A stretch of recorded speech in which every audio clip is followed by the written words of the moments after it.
ओ गुरुजी, हमने कहा क्या है? सारे त्योहार फीके हो गए, होली आ रही है, लगी नहीं रही कि होली जैसा है, दिवाली आती है तो लगता ही नहीं कि दिवाली जैसा है, राखी आती तो लगता ही नहीं राखी जैसा है, सारे त्योहार फीके हो गए गुरुजी। हमने कहा त्योहार फीके नहीं हुए, त्योहार का कलर फीका नहीं हुआ, त्योहार का रंग फीका नहीं हुआ है, बस त्योहार वही है, गुलाल वही है, मिठाई वही है, गुजिया पपड़िया वही है, खुरमे चकरी वही है, पपड़िया वही है, गुजिया वही है, इंसान वही है। बस बाजार में से जो रौनक समाप्त नहीं हुई है, रौनक आपके भीतर की समाप्त हो गई। आपके भीतर इतनी ईर्ष्या भराती गई, इतनी ईर्ष्या भराती गई, इतनी ईर्ष्या भराती गई कि वो ईर्ष्या के कारण, उस अहंकार के कारण, उस अहम के कारण तुम एक दूसरे से मिलना पसंद नहीं कर पाते। पहले के लोग कहते थे हमारे यहाँ जब होली होती थी इतने लोग आते थे, मिलने जाते थे, गुलाल लेकर जाते थे। आजकल तो कोई दिखता नहीं है। कारण केवल इतना सा है, तुम्हारा अहंकार, तुम्हारा ईगो, तुम्हारा अभिमान तुम्हें अपने घर से बाहर नहीं निकालता। तुम घर से बाहर नहीं निकलते अपने अहंकार के कारण, अपनी काया के कारण, अपनी अभिमतता के कारण। आप दूसरे से मिलना पसंद नहीं करते। जरा सा कोई ने कलर लगाया तुम्हें क्रोध आ गया, जरा सा किसी ने गुलाल लगाया तुम्हें गुस्सा आ गया, जरा सा कोई आया भाभी जी भैया जी करके गुलाल लगा गया, तुम न न न न न न न न न, कहां जाओ? इतने वीआईपी हो गए, इतने वीआईपी हो गए, इतने वीआईपी हो गए कि अपने त्योहारों से भी दूर हो गए। मेरा निवेदन है, होली का त्योहार आ रहा है, उस फागुन के त्योहार में मेरा देवाधिदेव महादेव माता पार्वती के साथ होली खेलता है, मेरा कृष्ण कन्हैया राधा रानी के साथ होली खेलता है। आप भी अपने इष्ट मित्रों के साथ होली खेलिए और दिल से खेलिए, दिल से खेलिए, हृदय से खेलिए, भाव से खेलिए, दिल से त्योहार मनाइए। हमारे सीहोर में, सीहोर जिले में एक होली होती थी। उस होली का नाम हमने पिछली बार बदल दिया था। कौन सी होली कर दी थी? महादेव की होली। पिछली बार हमारे सीहोर जिले में हमेशा होती आई थी वो होली, थोड़ा उसका नाम हमने चेंज कर दिया था तो उसको महादेव की होली कर दिया था। मेरे सीहोर जिले के रहने वाले सभी रहवासियों से, जिले भर के निवासियों से निवेदन करना चाहूंगा, वो पुरानी होली को बंद कर महादेव की होली नाम दिया गया है। शिव मंदिर में जाना है, चंदन का जल शिव जी को 1 लोटा चढ़ाना। एक बात अपनी जिंदगी में उतार कर रखो, शंकर भगवान को घी का दिया भी लगाओ तो तुम्हारे घर में जो असली घी हो, थोड़ा सा भले 1 बत्ती लगाओ, भले इतनी सी बत्ती जलाओ, पर असली घी की जलाओ। शिव जी को अगर चंदन भी लगा रहे हो तो असली लगाओ। शंकर भगवान को चावल भी चढ़ा रहे हो तो असली चढ़ाओ। शंकर भगवान को अगर अष्टगंध भी चढ़ा रहे हो तो असली चढ़ाओ। केमिकल का कोई चीज मेरे महादेव को मत चढ़ाओ जिससे भगवान शिव की मूर्ति नष्ट हो। ऐसी कोई चीज मेरे महादेव को ना चढ़ाओ। अगर शंकर भगवान के साथ आप होली खेल रहे हो तो चंदन का पानी शंकर भगवान को चढ़ाइए, अष्टगंध का जल भगवान शिव को चढ़ाइए। पूरी कहानी गलत बताइए। अगर दुनिया के लोग सही कहानी बताते हैं तो भतीजा और बुआ का संबंध खराब नहीं होता। कहानी गलत थी ना। लोगों ने कहा, हिरण्यकशिपु ने अपनी बहन से कहा, बहन तू अपने भतीजे को गोदी में रखकर बैठ जा और चादर ओढ़ कर बैठ जाना, तू बच जाएगी, तेरा भतीजा जल जाएगा। तो बुआ भतीजे को जलाने के लिए गोदी में लेकर बैठी। बोलो सही है कि गलत है? लोगों ने कहानी गलत बताई। होली का लोगों ने कहा उसने भतीजे को जलाया। पहले तो होलिका का नाम तो निकालो कि होलिका का नाम क्या है। कथा वालों ने कह दिया हिरण्यकशिपु की बहन थी होलिका, वो अपने भतीजे प्रहलाद को गोदी में लेकर बैठ गई। वो प्रहलाद को हाथी के पांव के नीचे डाला, खोलते तेल में डाला, अग्नि में डाला, इसमें डाला, उसमें डाला, नहीं मरा। आखिरी में अपनी बहन से कहा होलिका, तो अपने भतीजे को गोदी में लेकर बैठ गया। पहले उस होलिका का असली नाम तो लाओ जिस होलिका का नाम विष्णु पुराण में ढूंढा लिखा है। क्या नाम लिखा है? ढूंढा। होलिका का असली नाम लिखा है विष्णु पुराण में ढूंढा। इसलिए आज भी होली में लकड़ी नहीं जलाई जाती, मोटे मोटे ढूंढ जलाए जाते हैं क्योंकि उसका नाम ढूंढा। और ढूंढा बैठी अग्नि में, भतीजे को गोदी में लेकर बैठ गई। उसके पास में ब्रह्मा जी की चादर थी जिसको ओढ़ कर बैठ जाती थी तो आगी में जल नहीं सकती थी। ढूंढा ने देखा चारों तरफ से आगी लग गई, मेरा भतीजा जल जाएगा।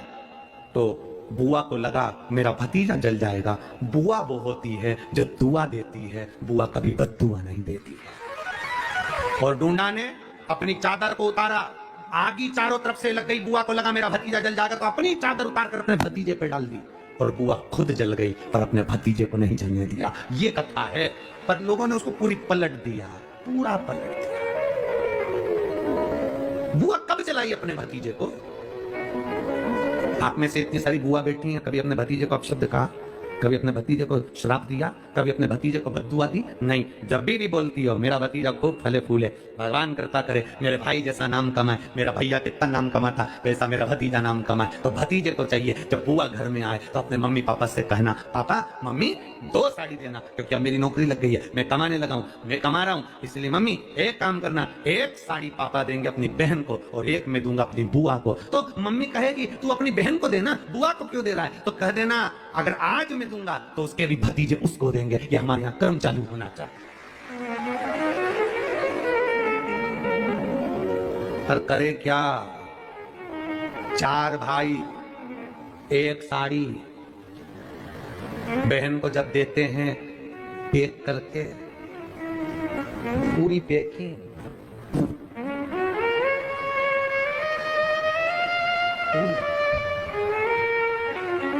अच्छी बढ़िया वाली साड़ी। अगर ढीली ढीली दिखे तो उसमें कपड़ा भी फंसा काटा है जो, और पैकिंग करके, और 4 भाई 1 साड़ी। चारों भाई राखी बनवाने के बाद ऐसे हाथ लगा के देते हैं जैसे पूरे पुणे की प्रॉपर्टी दे रहा है।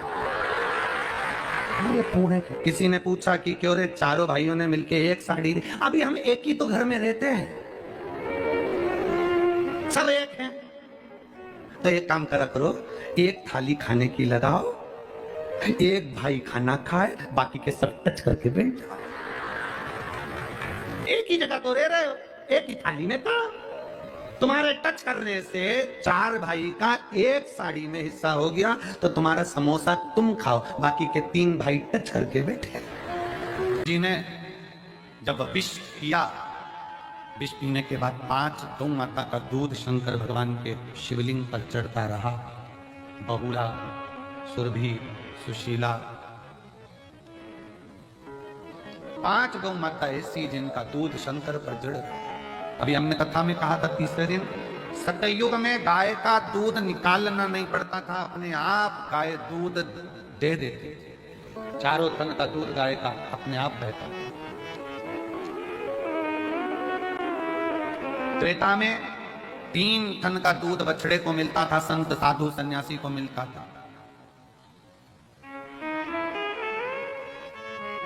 द्वापर में 2 गौ माता के 2 टन का दूध प्राप्त हो बछड़े को, और फिर कलयुग ऐसा आ गया कि बछड़े को 1 टन का दूध भी नहीं मिल पा रहा, लोग उसको भी निचोड़ रहे हैं, उसको भी निचोड़ रहे हैं।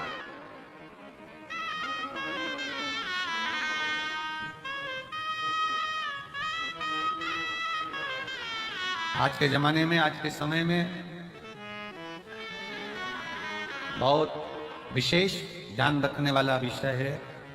अगर बाबा करुणा करे और कृपा करे और दया करे तो एक बात अपनी जिंदगी में याद करो, अगर तुम्हारे पास में भगवान ने जमीन दी, जमीन, और मेरा शंकर अगर तुम्हारे ऊपर कृपा करे, कुबेर भंडारी ऐसी कृपा कर दे कि तुम्हारी सबकी 2-2, 5-5 एकड़, 10-10, 8-8 बीघा जमीन हो, शिव ऐसी कृपा करे तुम्हारे ऊपर, तो एक निवेदन जरूर करूंगा इस व्यासपीठ से, अगर बाबा तुमको जमीन दे, और जमीन अगर तुम्हें हो, गेहूं तुम खाओ, चना तुम खाओ, पर जो गेहूं की भूसा रहता है वो तुम्हारे पास में जो गौशाला हो उसमें भरकर जरूर पहुंचो।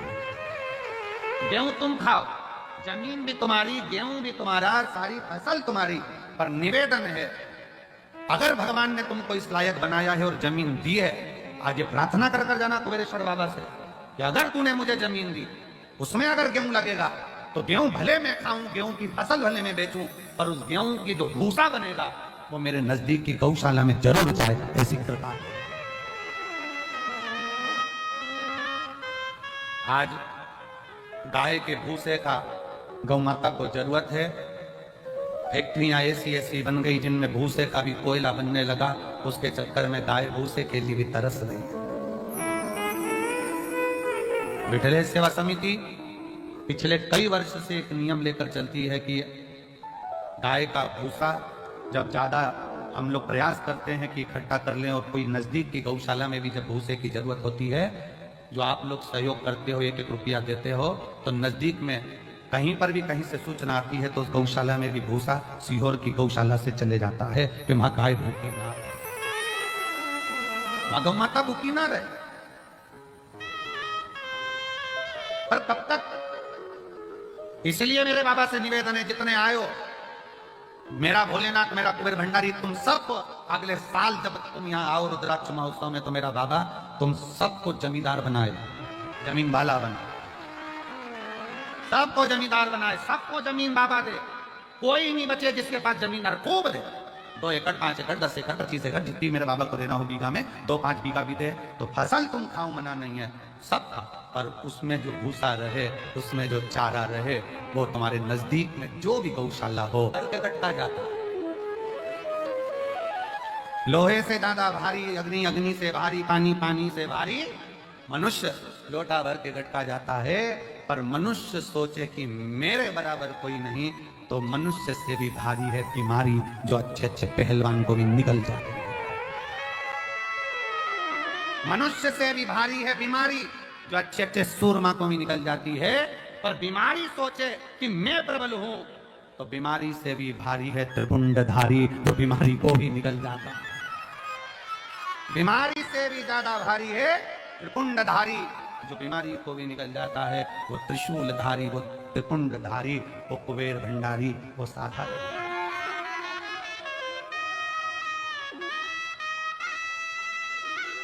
सहज नहीं, सरल नहीं, तेरी बाबा आपका कल्याण कर जाए, तो इससे बढ़कर और क्या क्या? चंद्र की काया का रोग शिव समाप्त कर सकते हैं, यह मालूम पड़ गया, तो विचार करा कि अब शंकर की शरणागति करें।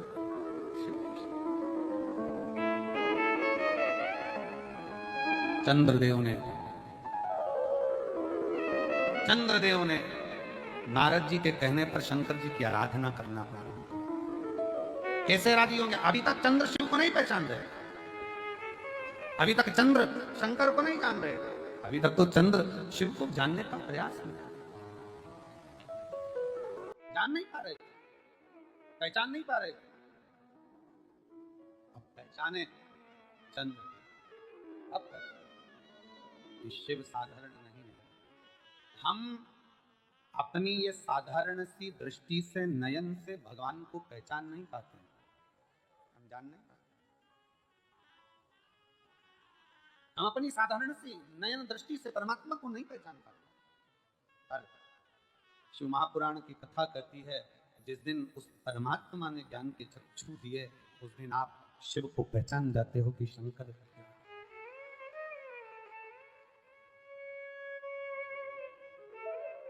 पहचान। चंद्रदेव ने बालू रेत का शिवलिंग बनाया, और बालू रेत का शिवलिंग बनाकर चंद्रदेव ने जो पूजन करना प्रारंभ करा, शिव जी को क्या दिया?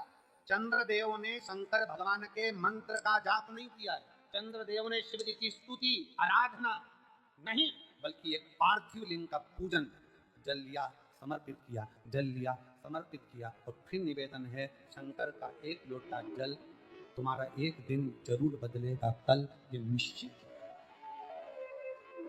चढ़ाया।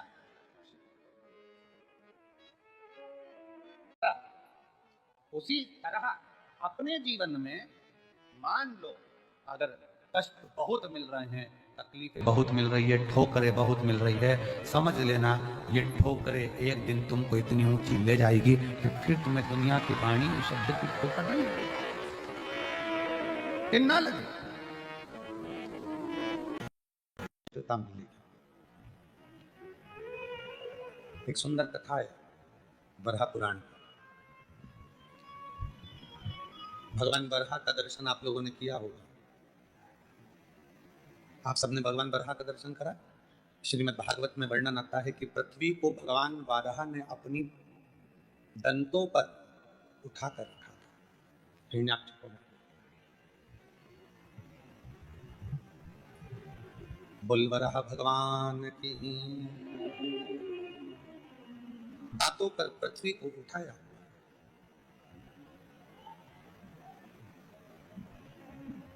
पृथ्वी पर सृष्टि की रचना है, और पूरी सृष्टि को दांतों पर उठाया। आप सबके स्मरण में बरहा पुराण की यह कथा रहना था। हिरण्याक्ष अंधकासुर का पिता,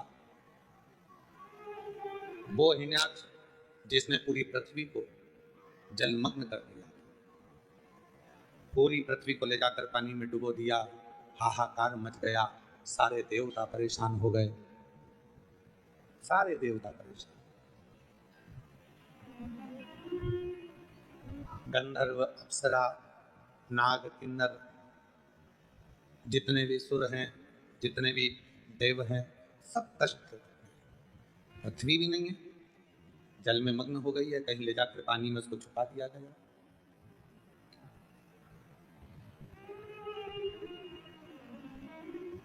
पुकारा, देवताओं ने, गंधर्वों ने, अप्सरा ने, नागों ने, सबने भगवान नारायण को पुकारा।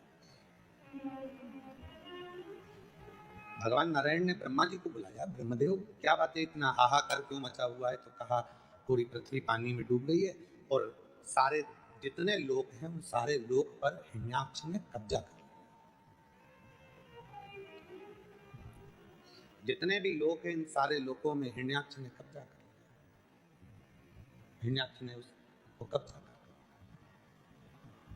क्या चाहते हो? तो कहा ये पूरी पृथ्वी को कोई निकाल कर लेकर आ जाए।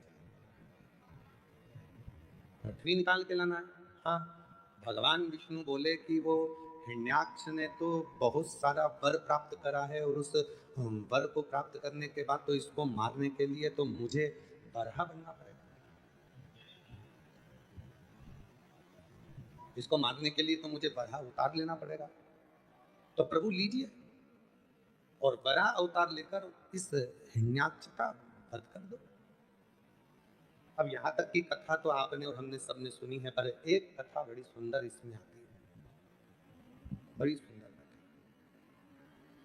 हिरण्याक्ष को मारने के लिए मैं बरहा बनने को तैयार हूं, मना नहीं। दंत भी धारण कर लूंगा, पर वो दंत पर पृथ्वी को टिका कर रखूं ये कठिन है। वो पृथ्वी को दंत पर टिका कर रखूंगा ये कठिन है। तो वो पृथ्वी को दंत पर कौन टिका सकता है? तो कहा ब्रह्मदेव तुम मेरे साथ में देव अधिदेव महादेव के पास चलो, अपन शिव जी से प्रार्थना करते हैं। भगवान शंकर के पास गए, उनसे निवेदन करा, बोले बाबा हे देव अधिदेव महादेव, हे शंभु, हे शंकर, त्रिकालदर्शी, कैलाशी, अविनाशी शिव, कृपा करो। ये पृथ्वी को, मैं हिरण्याक्ष को मारकर पृथ्वी को दांतों पर उठाना चाहता हूं, पर दांत पर पृथ्वी को उठाने के लिए दांत में वो बल नहीं है, पर आपके हाथ में वो बल है कि आप पृथ्वी को अपने हाथों में झेल सकते हैं। शिव जी ने पूछा क्या चाहते हो? आपके हाथ मेरे दांत बंद है, बस इतना चाहता हूं।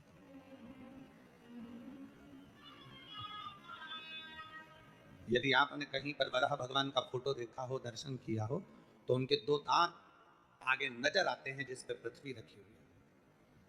कोई आपसे पूछे कि वो दांत किसके हैं, तो कहना बरहा पुराण वर्णन करती है कि भगवान नारायण ने शिव जी से उनके दो हाथ मांगे थे अपने दो दांत बनाने के लिए। भगवान शंकर ने अपने दो हाथ, दो दांत बनाने के लिए दिए और उन दो हाथों पर मेरे देव अधिदेव महादेव ने दांत बनकर पृथ्वी को अपने हाथों में उठाकर रखा, उस पृथ्वी का संचार करने के लिए। अग्नि, आकाश, वायु, पृथ्वी, जल, प्रकृति का एक एक अंश मेरा शिव है, मेरा शंकर है, मेरा शंकर। महाराज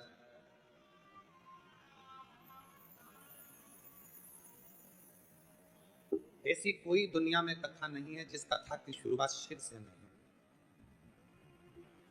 रामचरितमानस की शुरुआत भी होती है तो शिव से होती है, श्रीमद् भागवत की शुरुआत भी होती है तो शिव से होती है, भगवान की विष्णु पुराण की शुरुआत होती है तो शिव से होती है, अग्नि पुराण, नर्मदा पुराण, ब्रह्म वैवर्त पुराण, जितनी भी पुराणों की शुरुआत होती है शिव से होती है, शंकर से होती है। लिंग पुराण, स्कंद पुराण, नर्मदा पुराण, जितनी भी पुराण है, सारी पुराणों की जो शुरुआत है वो शिव से, शंकर से। अब जब प्रत्येक पुराण की शुरुआत शिव जी से है, प्रत्येक पुराण की शुरुआत भगवान शंकर से है, प्रत्येक पुराण की शुरुआत शिव जी से है, तो शिव महापुराण की कथा कहती है कि तुम्हारे भी घर में जब भी कोई शुभ कार्य हो, बच्चों का जन्मदिन हो, तुम्हारी शादी की सालगिरह हो, या तुम कोई फैक्ट्री डालो, दुकान डालो, व्यापार चालू करो, मकान बनाकर मकान का मुहूर्त करो, तो तुम्हारी भी जिंदगी की सबसे पहली शुरुआत भगवान शंकर के अभिषेक से होना चाहिए, शिव से होना चाहिए।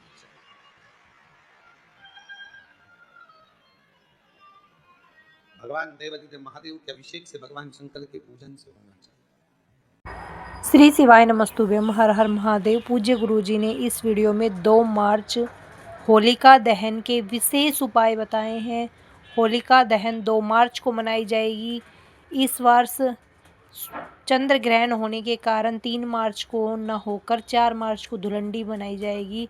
इसलिए भगवान भोले शंकर के मंदिर में, भगवान राधा कृष्ण के मंदिर में, श्री राधा कृष्ण के मंदिर में आप सभी को होली ज़रूर खेलनी है। भगवान भोलेनाथ को चंदन का जल अवश्य अर्पित करना है। होलिका दहन के दिन, धुलंडी के दिन, होलिका दहन के दिन आपको बताए गए इन सभी उपायों को अच्छे से देखकर समझकर इन उपायों को अवश्य करनी है।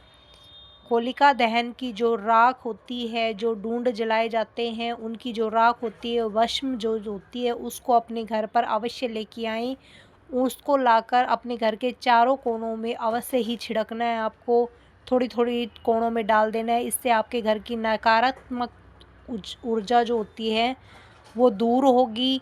उस भस्म को आपको थोड़ी-सी लेकर हाथ में, उसमें गाय का देसी घी मिलाकर भगवान भोले शंकर के शिवलिंग पर उसको अवश्य ही लगानी है। इससे आपके घर में स्थायी लक्ष्मी का वास होगा। हर प्रकार के आपके कार्य बनेंगे, बिगड़े हुए कार्य भी बनेंगे। आपकी हर इच्छा पूर्ण होगी। होलिका दहन के दिन जो भस्म होती है उसको अवश्य ही आपको लेके आना है। इन सभी उपायों को इस वीडियो में जो भी बताया गया है, उन सभी उपायों को आपको अवश्य करने हैं। भगवान भोलेनाथ आपकी अवश्य ही सुनेंगे। वीडियो अच्छी लगे तो like, share and subscribe, comment में श्री शिवाय नमस्तुभ्यम, हर हर महादेव अवश्य लिख देना। जाते जाते चैनल को सब्सक्राइब अवश्य कर देना। जय श्री राम, हर हर महादेव, जय श्री महाकाल।